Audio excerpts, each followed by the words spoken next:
स्वभावचिन्मयानन्दं कृपापूर्णं जगत्पतिं हरिषड्वर्गजेतारं नित्यानन्दगुरुं भजे।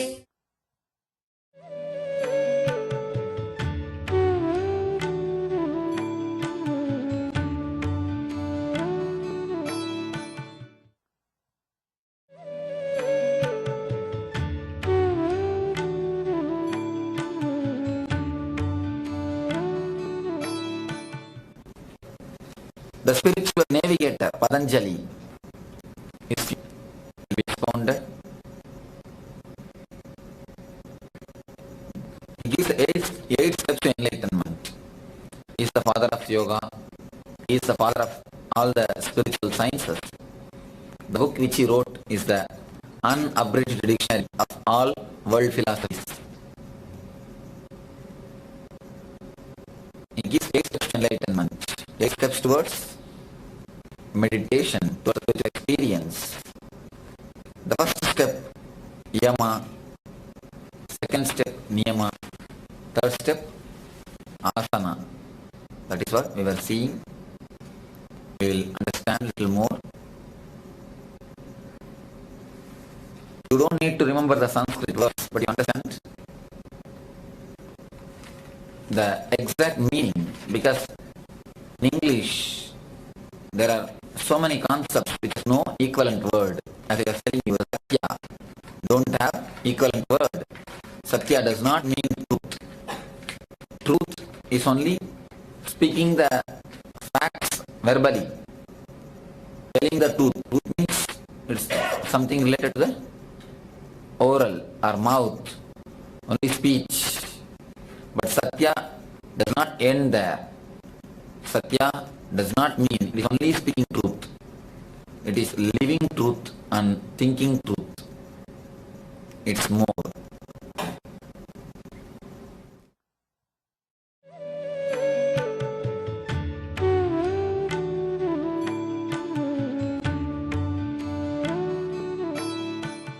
Living your own life, fulfilling your mission, expanding your life is living truth. Talking the truth, you know. Talking the truth does not need much explanation. Next thing, thinking the truth. Using your intellect towards the search of reality is what is thinking the truth. Using your intelligence, using your mind towards the search of the truth.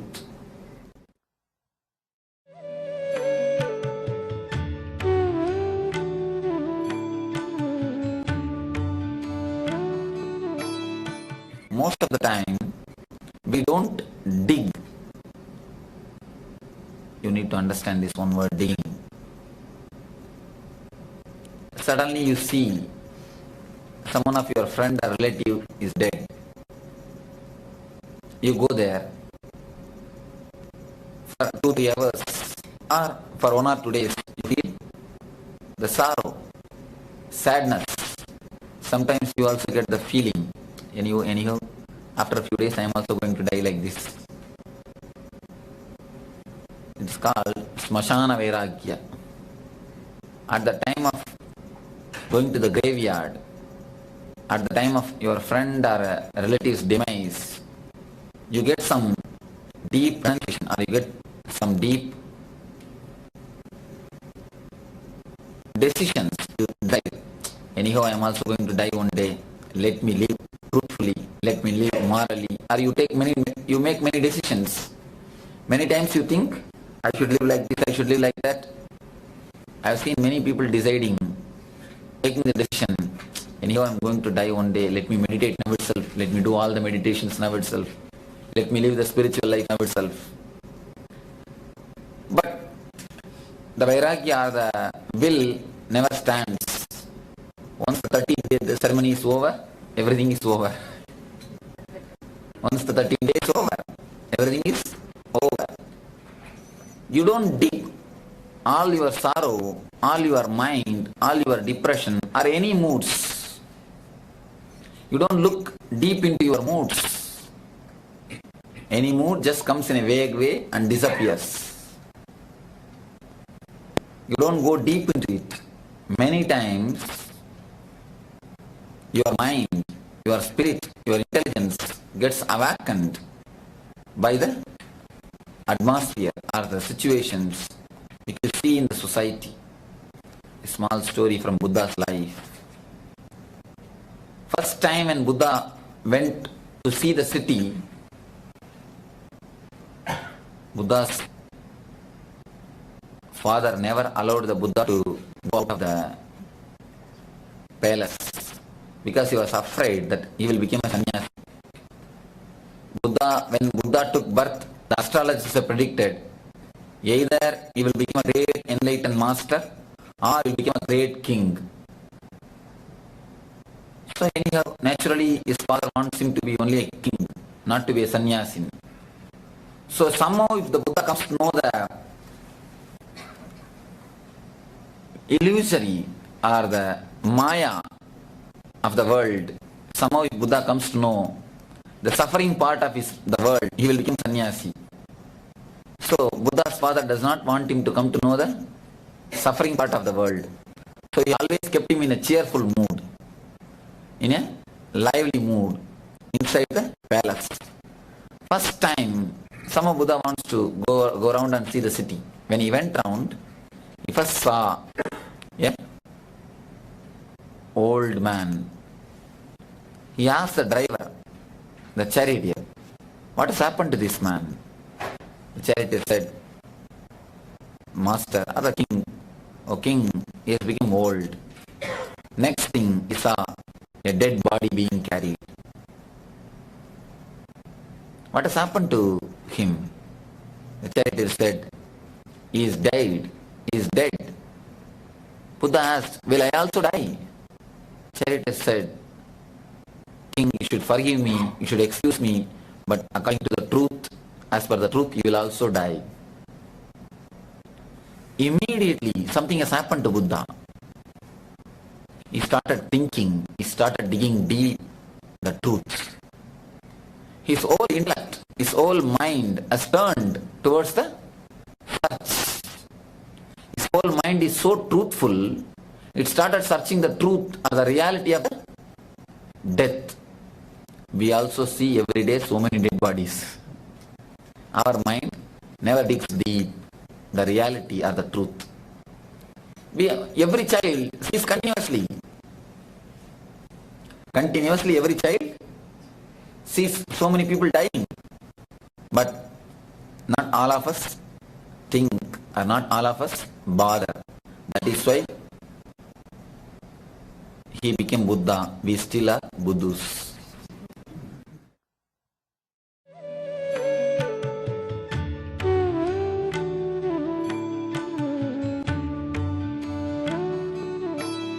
Nothing else. When you start digging deep the truth, you start practicing satya in mentally, going behind the truth wherever it leads. Of course, when you follow the truth, you will always feel you need to lose something. You need to take the risk. You need to take the life of courage. You need to live in a deep insecurity. Truth leads you into insecurity. It always happens. A man who wants a secured life cannot be bold to live the insecurity.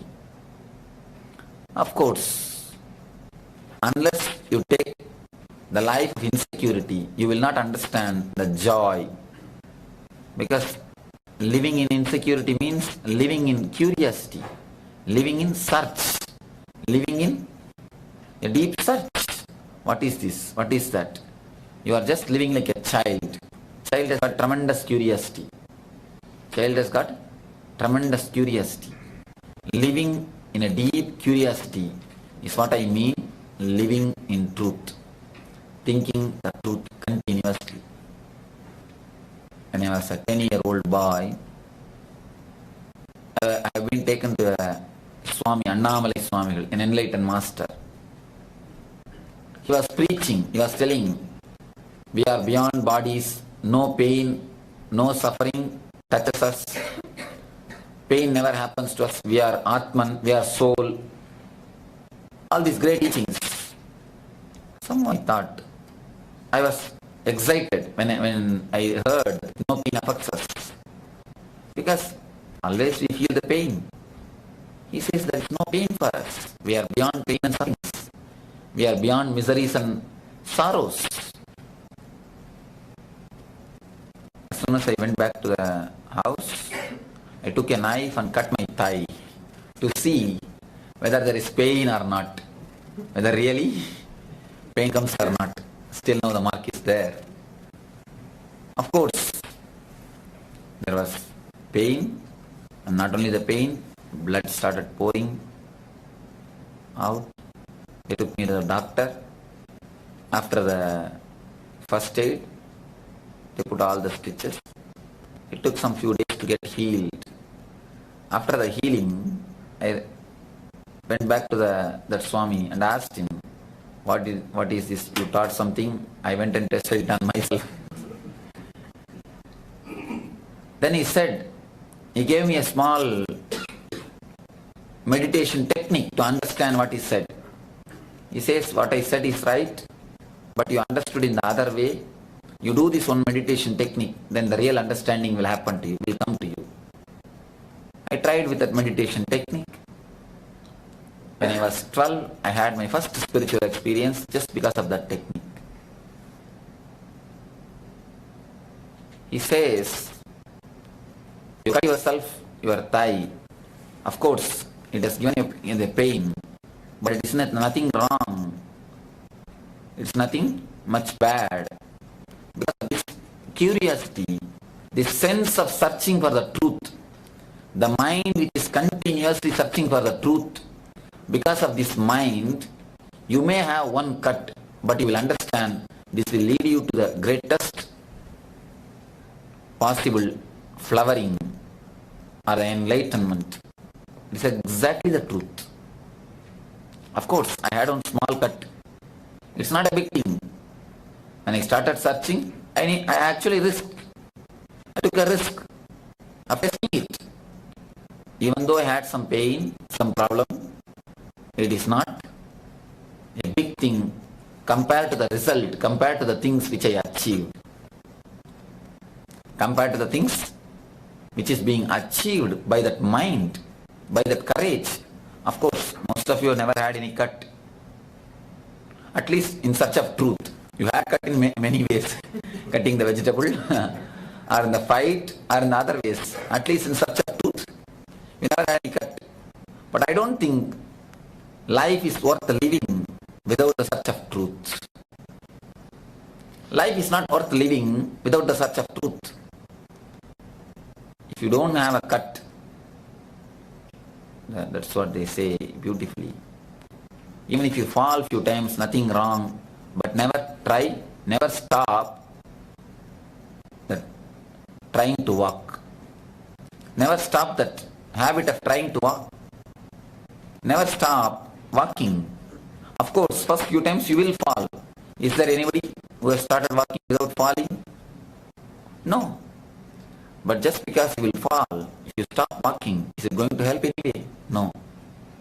So even if you make small mistakes, not one or two, even if you make some mistakes, nothing wrong. Continue. The search, living in truth, searching for truth, will surely lead you only ahead of your life. Ahead of your life, what you are living now. It will only take you beyond your life. It will lead you to the Satya. It will lead you to the enlightenment.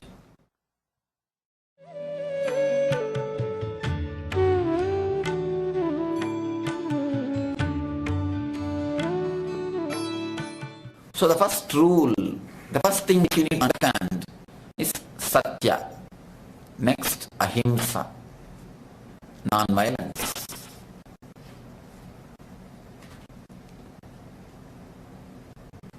Ahimsa does not mean you will not enter only in the terrorist activities. Of course, that's cornerstone part.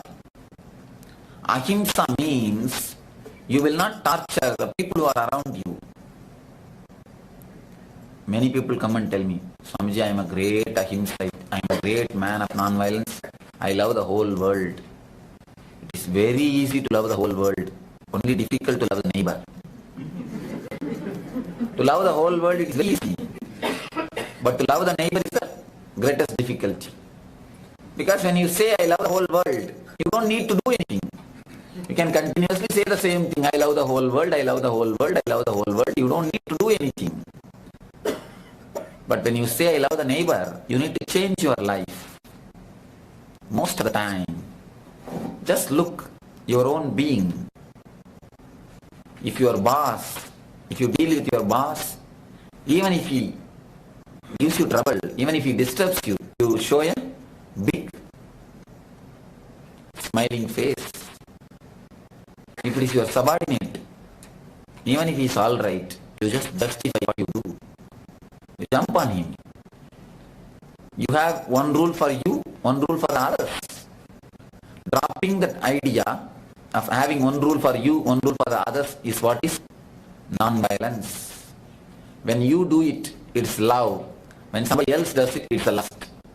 When you do it, it is a good thing. When somebody else does the same thing, for his name and fame he is doing. When you do it, it's a charity. When somebody else does, it's the for his name and fame sake he is doing. For the sake of name and fame. When you are mad at somebody, when you are angry at somebody, you say, no, just for his good I am doing. Just for the sake of him, I am correcting him. When somebody else is mad at others, you say, look, like an animal is behaving. Non-violence means dropping the attitude of having one rule for you, one rule for the others. There are many aspects of non-violence. Even looking ugly is non-violence. If you show your depressed face to others, it's a non-violence. Because you are spreading your depression. In a way, looking ugly is a non-violence. You make them feel disturbed. So, in every part, in every life, in every moment of your life, try to spread, try to add ahimsa. Even if you look sorrow, sad, disturbed, it is more or less violent, psychological violence. There are so many ways. I can tell you, physical violence is actually much less. It's not too much. Psychological violence is the great thing which adds poison in our life. Almost I can say poison in our life. There are so many incidences I can quote. People come and ask me, Swamiji, there are so many terrorist people, so many dictators, so much of terrorism is spreading all over the world. How to stop it? I tell them, bothering about terrorism is secondary. First bother how much you are spreading the violent ideas in your house, the place where you live. There is a beautiful sutra, aphorism, which says, all your collective positivity becomes Buddha. All your collective negative thoughts only, which becomes a terrorist. It's collective positivity which becomes enlightened beings, masters, and the great souls of planet Earth. So it is you who contribute some way, directly or indirectly, to all the terrorists. Somebody else will come up because the collective negativity is there. Unless you destroy the collective negativity, no way terrorism is going to stop. So it is each and every one of you, it is your responsibility to take care of the collective negativity. So try to destroy the collective negativity. You will see the non-violence or ahimsa happens to you all.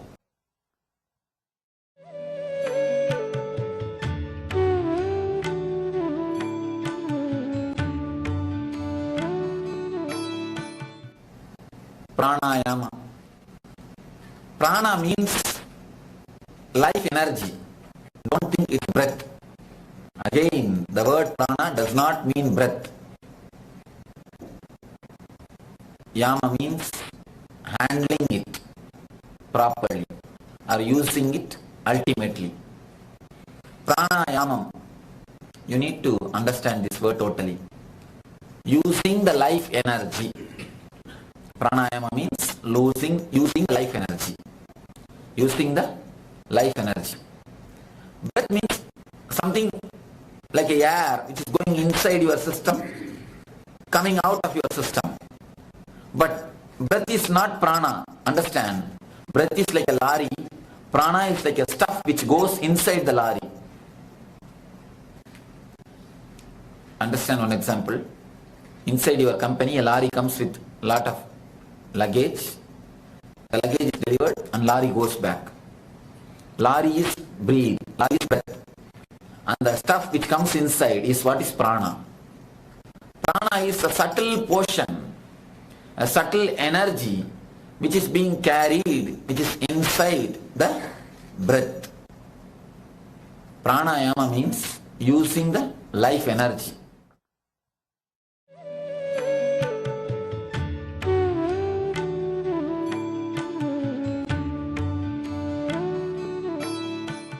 I'll give you a very simple technique of using the life energy. Now, as of now, you breathe only till anahata, till the heart center, because you have an idea. Breathe means only air. Your lungs wants the air. So you breathe only up to the lungs, up to anahata, up to the heart center.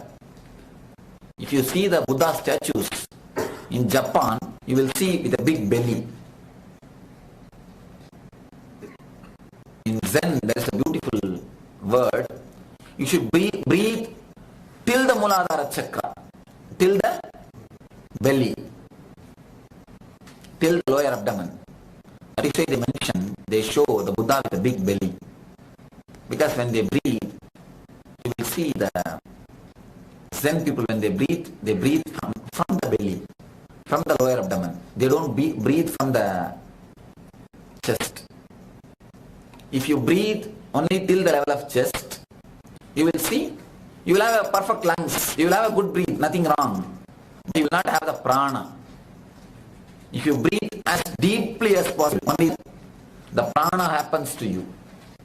The energy happens to you. Otherwise you will get only the oxygen. Oxygen does not mean energy. Please understand. Pranayama means using the energy, taking the energy from the air. Now, air goes in, oxygen is taken out, air comes out. When you breathe deeply, air will go in, not only the oxygen, the prana also will be taken in, the air will come out. To take the prana from the air, you need to circulate the air at least to the Manipuraga, navel center. At least the navel center should touch the, at least till the navel center, you need to breathe. That's why the Ganesha is always shown with a big belly and the long nose. Long nose and the big belly. And is the embodiment of energy and intelligence. When you have a long breath, deep breath, you will have intelligence. Whenever you remember, when you go in the car, or when you read the newspaper, when you sit in front of the TV and watch, whenever you remember, you just take deep possible breath, as deeply as possible. Deep breathe. You will see your energy, the prana, level of prana will become more and more, higher and higher, and it will become beautiful. It will start expanding. Whenever you remember, just take as deeply as possible the deep breaths. You will see your whole being will start living.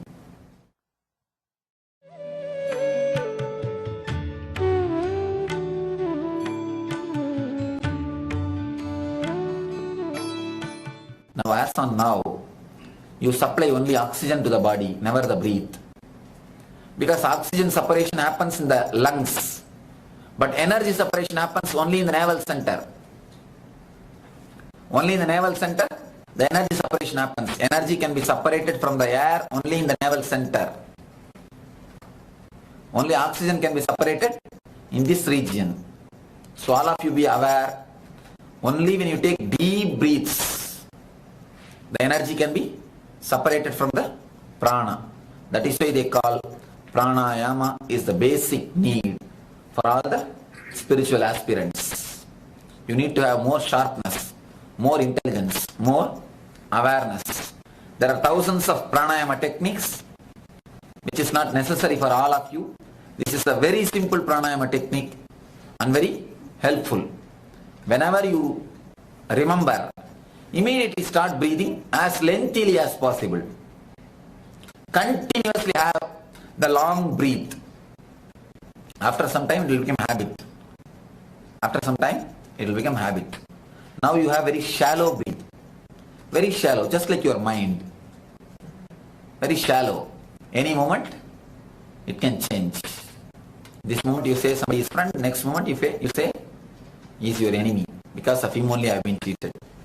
The very next moment you say, no, he has done everything. So much for us, Swamiji.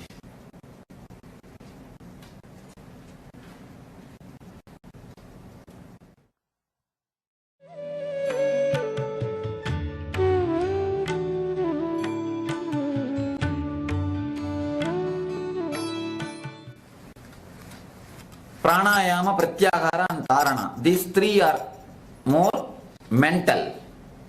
It works on the mental layer. The Yama, Niyama, Asana works on the body, physical. Pranayama, Pratyahara, Dharana works on the mental.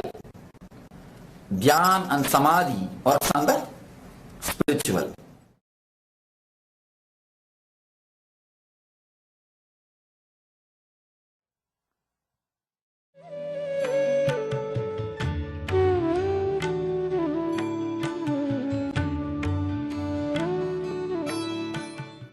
So let me explain the next Pratyahara. Pratyahara means collecting your mind from the outer world. This you need to understand. Collecting your mind from the outer world. Now, as of now, how you use your mind? You have a small experiment. When you go back to your house, sit just for 5 minutes and write down whatever thoughts comes to your mind. Honestly, you are not going to show to anybody. You are going to have it only for you. Just write down. Whatever thought comes to your mind, whatever you think, continuously you just write down. If you write down 5 minutes, just for 5 minutes, then you will understand, and then read it. Then you will understand. If you have written 100 thoughts, more than 60, I say minimum, more than 60 will not be directly useful for your life.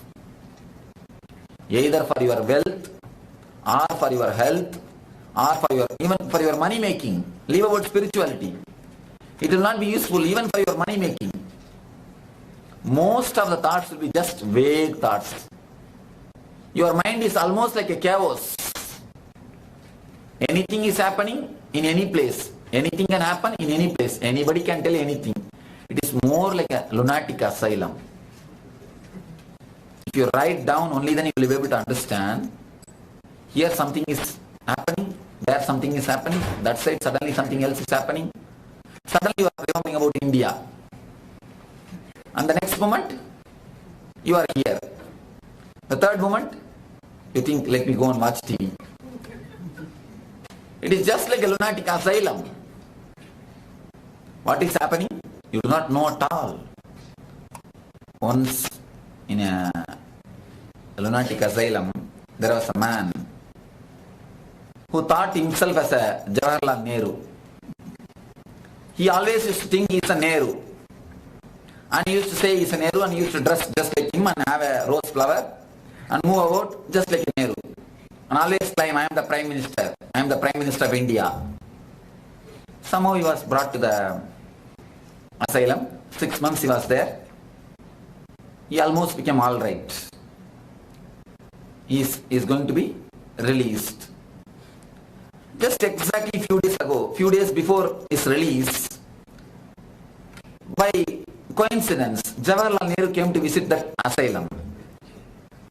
So the doctors thought it will be nice if we introduce this man to the Nehru, the original Nehru. So they took him. He was almost became all right. That man has become almost all right, normal. So he has to be only sent to the house, sent back to the home. So they took him and introduced him to the Nehru. Sir, he is the man. His name is so and so. He thought of himself as you. He is crazy of you. And he thought himself as a Nehru. And now he is becoming all right, almost normal. Then that man asked the Nehru, who are you? Nehru said, I am the Nehru. I am the Prime Minister of India. And so and so. Then this man said, oh, is it so? Don't worry. Be here 6 months, they will make you all right. Just be here for 6 more months. They will make you all right. Just like this, your mind is nothing but a lunatic asylum. If you write down, then you will understand how your mind is in each corner. So many things are happening and you do not know what is happening.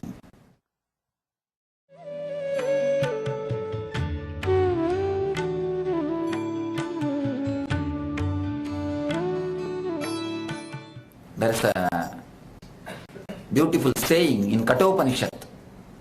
One of the Upanishads says, it gives an example of chariot. Your body is the chariot, your 5 senses are the 5 horses, and your Atman is the owner of the chariot.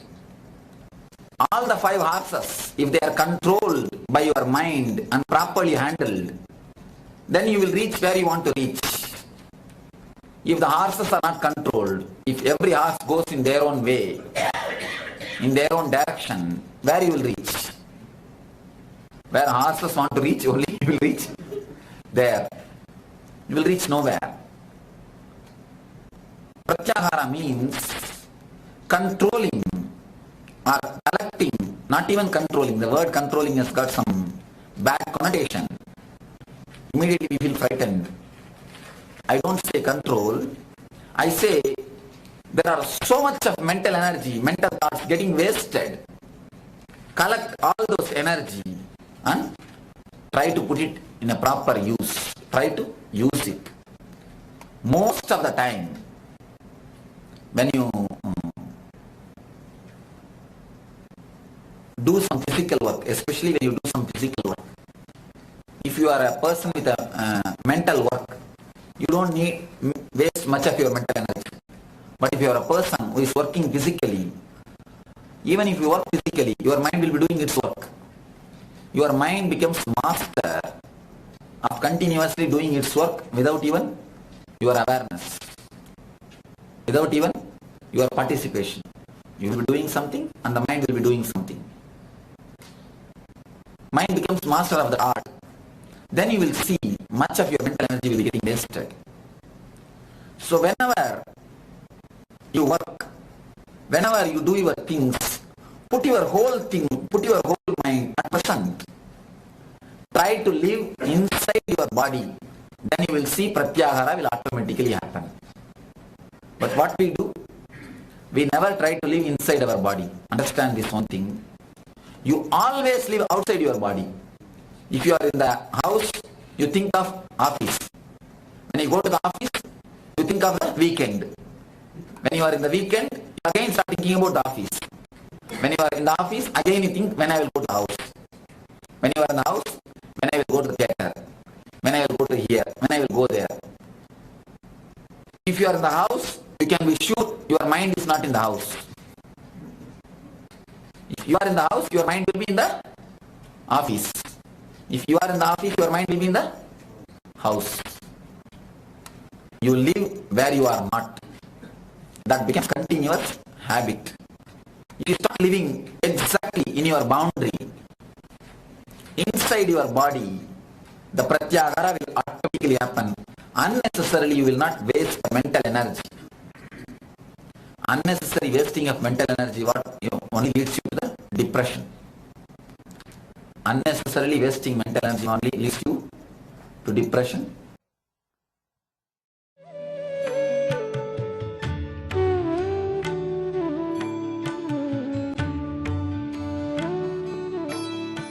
I tell you, people come and ask me, Swamiji, how to control the anger?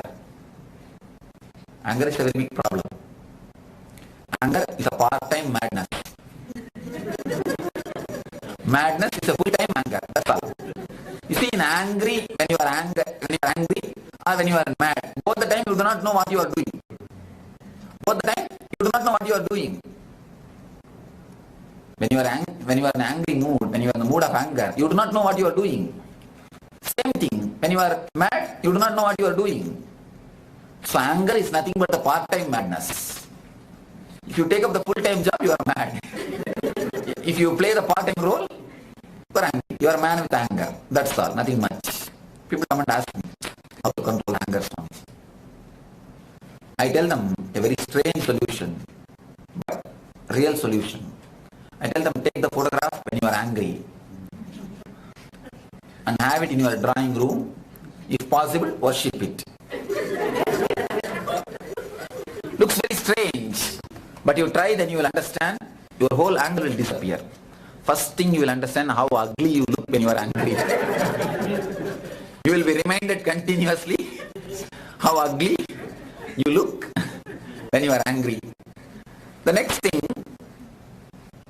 you will understand anger is an energy. Understand this one thing. Just like a money, anger is an energy. If somebody does a job for you which is worthy of $1,000, how much you will pay? Not surely more than $900. If the man is really courageous to fight with you, then he may get $990. At the most, if you are little compassionate and charitable, you may give away $1,000, that's all. But never more than that. But if the same man does a mistake of $1,000 worthy, how much of anger you will shower on him? How much of anger you pour on him? How much of anger? At least 10,000 rupees worth of anger you pour on him. If a child cries, you shout much more than the child. Your voice will be more louder than the child. Actually, most of the time they get frightened. It is not that they simply stop crying. They get frightened by your voice and they stop crying. Most of the time, they get frightened, and most of the kids you can see, if you start telling the stories, immediately they sleep. Don't the part of the story, they are afraid to listen to stories.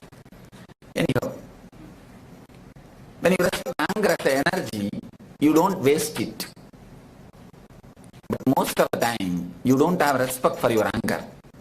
You don't understand that as energy. Anger is energy. If you spend too much of money, you will become bankrupt. Same way, if you spend too much of anger, you will become energy corrupt. A new word, understand? Energy corrupt. That is why after shouting, after pouring out your anger, you feel so tired. You just fall in your sofa and ask for Coca-Cola. Coke or coffee. Actually, you feel totally drained. You feel totally drained. A small outburst of anger can suck one day energy. It can suck whole one day energy. So, wasting your energy, wasting your thoughts, wasting your mind makes you energy corrupt. Pratyahara means understand how much you waste your energy. again and again scan your life and start collecting your energy. It is more than gold. Anger is gold. I always tell the people, we should create one more Lakshmi, Koba Lakshmi. Actually, Koba Lakshmi, she is the energy. You waste it because you don't have respect for it. You have respect for money. That's why you always keep inside and lock it. But if you don't have the respect, naturally you won't keep it inside and lock. Because you have respect, you keep inside and lock. Use it only when it is necessary. On anger, you don't have respect. You don't have respect on your anger. You think it is free. So you just throw it on everybody. Have understanding, have respect for your energy. You will understand what is Pratyagara means.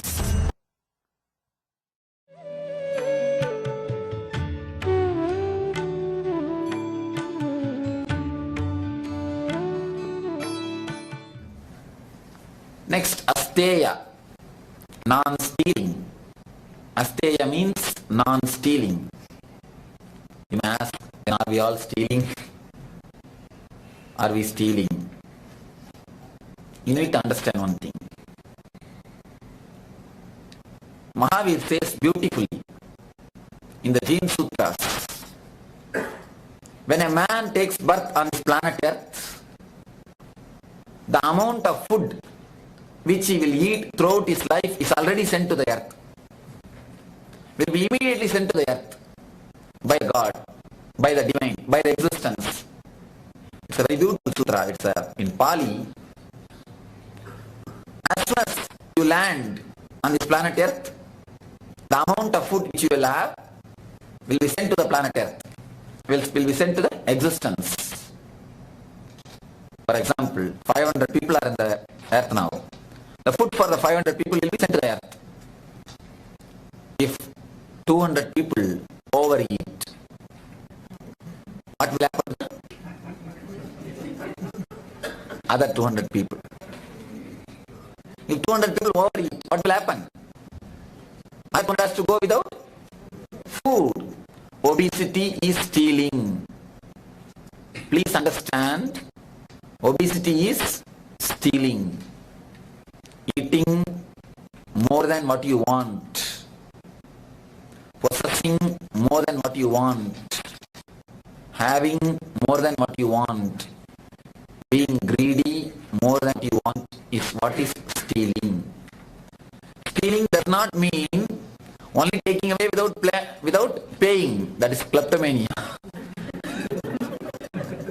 Many people have got the habit just for the sake of thrill. Just for the sake of thrill. Small scent. Small things only, not big things. Small things. Scent. In the shops, when they go, they feel thrilled. If they pick up one or two things, small cent or 1 cent coin or one small book, small gift articles. Of course, that is klepto, that is different. But what I mean by the word stealing, not that illegally acquiring, illegally possessing other things. That is different, of course, that is also stealing. But in the common life, not only that is the stealing. Understand, stealing does not mean only possessing others' properties illegally, others' things illegally. Stealing means overeating. Even overeating. In a way, you steal others' food. You want only this much of food, but if you eat too much, then what will happen to other people? Stealing others' food. If you overeat, directly or indirectly, you are stealing others' food. Or you raise the price of the food, indirectly. Am I right? When you overuse things, you raise the price of the food. Same way, if you use gas too much, you raise the price of the gas, directly or indirectly. So naturally, you are stealing. Asteya means stealing. Asteya means non-stealing. Stealing means not only possessing others' property illegally, it is using too much of things. wasting the things. Wasting the things. If you waste the water, you are stealing. If you waste the energy, you are stealing. Saving the current, or saving the water, saving the gas. All these things are asteya. If you save all these things, you really live the life of asteya. If you waste all these things, you naturally live the life of stealing. So, understand the word asteya and live it.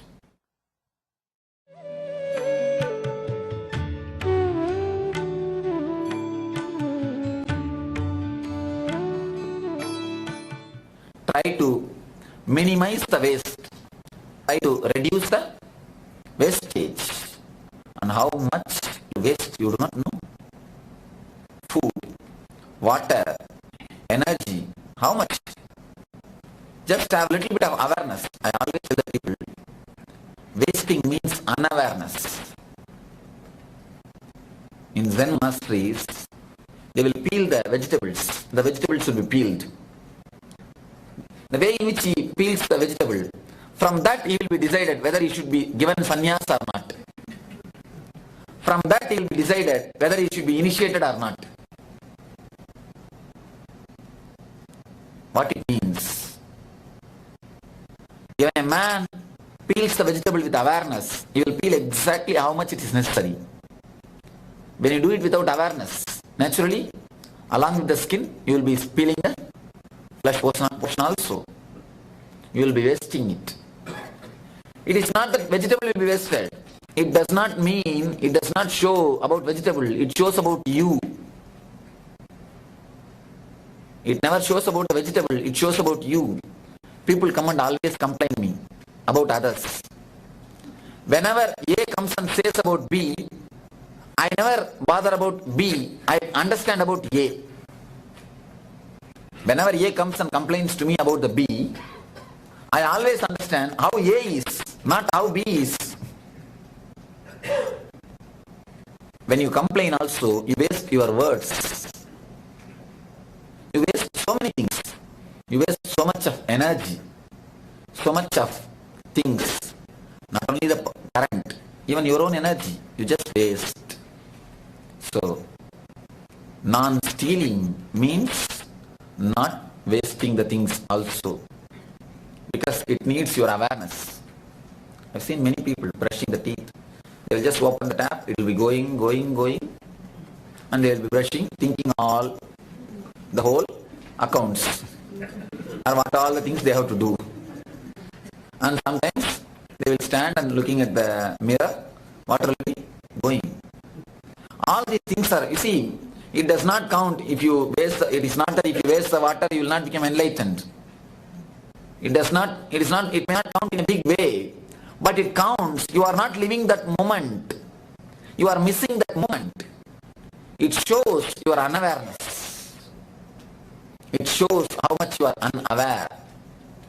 I always tell the people, when you waste the money, you disrespect the Lakshmi. When you waste the money, you disrespect the Lakshmi. Don't think wasting 10 rupees and wasting 10,000 rupees different things. It is one and the same. The attitude of wasting, when it is there, today because you have only 10 rupees, you will waste 10. When you have the 10,000, you will waste 10,000. That's all. Around the world, in every city, the lottery is going on. So many people get so many lakhs through lottery. So many crores through lottery. So many millions through lottery. Have you seen a single man who has become rich man by lottery? Very rare. Even if they get, they do not know how to care for it. Somehow they lose it. When you have the awareness to preserve, only then you can save it in.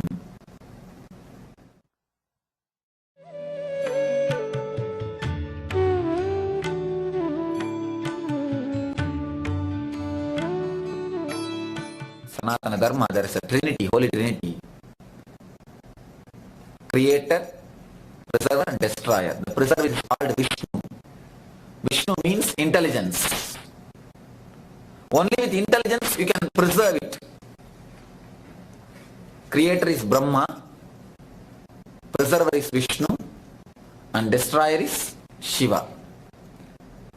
Vishnu means, exactly the Sanskrit word means, Vishnu means intelligence, or who permeates everywhere, who knows everything.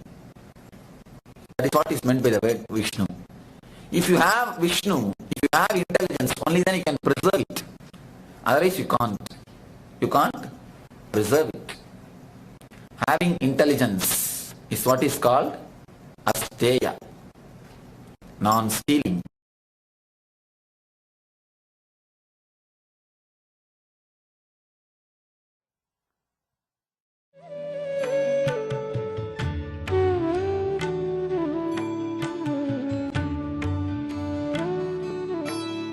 Brahmacharya. Again, celibacy is not an equivalent term for brahmacharya. Brahmacharya means something flowering. Celibacy means something missing. Brahmacharya is not equivalent word for celibacy. Brahmacharya means something more than celibacy. Ordinary celibacy means you are missing something. It's something vacuum. The very word gives the meaning of emptiness, loneliness. But brahmacharya means it's a totally different. Out of your experience and joy, ecstasy, that's what they say beautifully. The word means, the brahmacharya means the man who lives like a god, the man who has achieved the inner orgasm, the man in whose life, the life turned inside. The energy is totally joyful, ecstatic, blissful inside. He is a man who is called brahmachari. The man whose inner energy is overflowing, bubbling, just vibrating.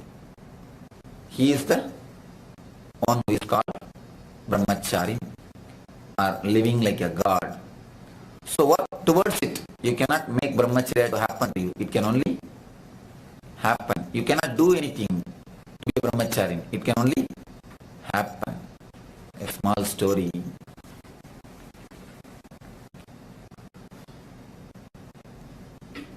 A man went to the bar as usual in the night to have his usual drinks. He saw a well-dressed, smart travel salesman standing there.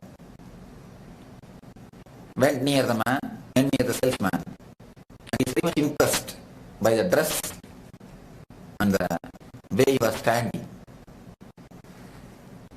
He also wants to have the same type of dress, same set. Our hero moved, went near the salesman and asked, "What are the shoes you are wearing? It is so nice, just shining." The salesman said very casually, "Crocodile shoes." Moore did not understand, but he was feeling shy to ask next time. He was feeling shy to question. So he went to his friend and asked, "What is crocodile? What is meant by the word crocodile?" The friend told, "Oh, crocodile. It's an animal which lives in Brazil. If you go to Brazil, in a deep forest, you may get a crocodile from rivers. It is very dangerous journey." Moore decided, either this way or that way, I'm going to have what I want. Sold all his property, traveled to the Brazil, finally got the help of one traveler guide. Somehow went inside a jungle and took a boat. He was just rowing in a river, saw the crocodile and started shooting. After a long fight, somehow he killed one crocodile, pulled it to the river, turned and shouted, "Oh God, this crocodile has no shoes."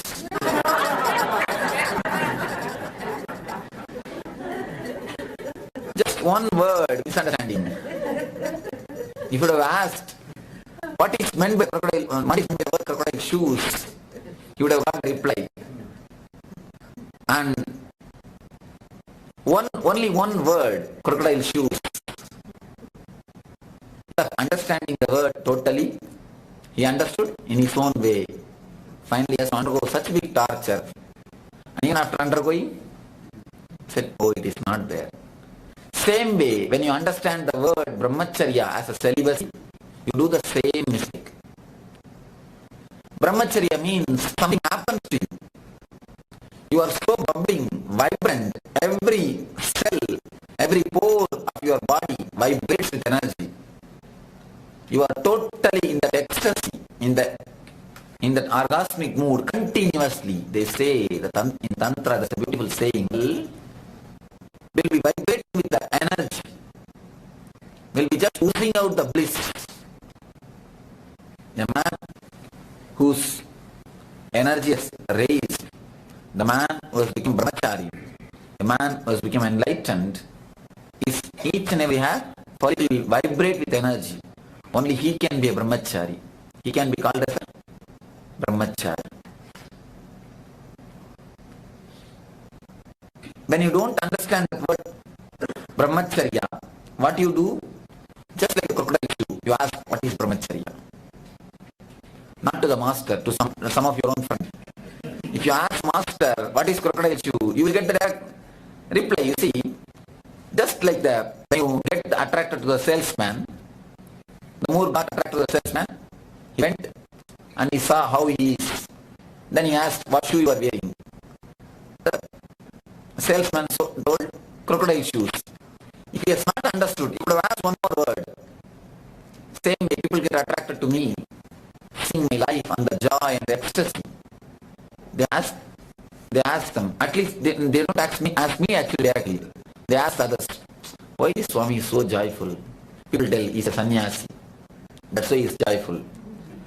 So they understand in their own way. They understand exactly in a way crocodile shoe. They start searching for the crocodile. What they do immediately? They start suppressing. I've seen many guys, many people. They start suppressing their mind. And finally, they get the crocodile. And when they turn the crocodile, they say, oh, there is no shoes on these crocodiles.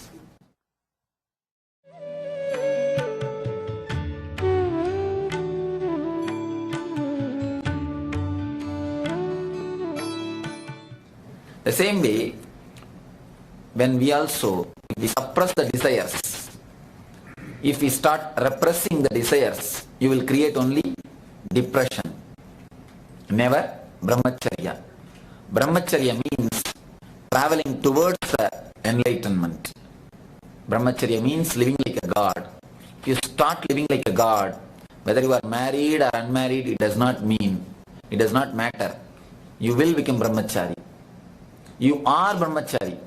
If you live like a god, you are brahmachari. Otherwise, wherever you are ordinary.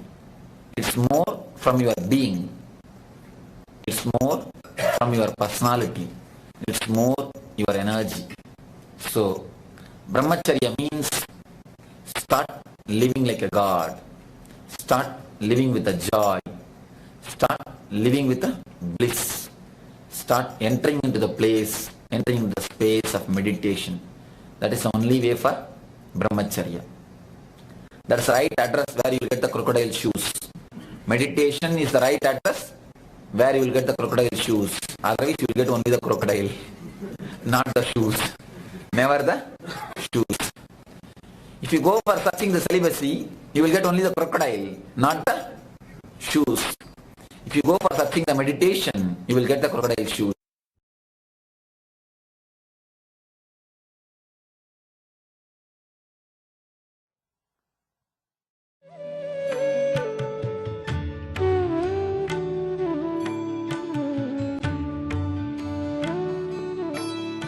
Means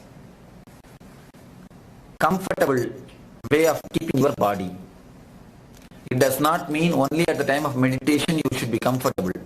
You should be comfortable throughout your day and night. Your body should be handled with more sensitivity. Your body should be handled with more life. Asana means, according to Patanjali, which is sukha and sthira, which is comfortable and solid. I tell you, asana means keeping your body comfortably and in a relaxed way. Not only at the time of meditation, throughout the day and night. I'll give you one or two examples how you torture your body. Having some junk food. Even if your stomach says, no, I don't want to eat this food. Last time I ate this food. Body is upset. You know very well. You took some junk food. Your body was upset. You had a stomach trouble. But again, when you go for a party, you pick up only that same food. Having junk food. Night 2 o'clock, till night 2 o'clock, watching some movie in the TV. Your eyes will beg you, please give me a little rest. It will just close and it will feel as if it wants to go to sleep immediately. Your eyes will beg you. Your body will almost beg you, but you will not let the body to have its way. What you will do? No. Very good, nice. Sports, games, watching the sports or the games. Playing the sports or the games is perfectly alright. But watching is simply foolishness. Simply, I tell you really.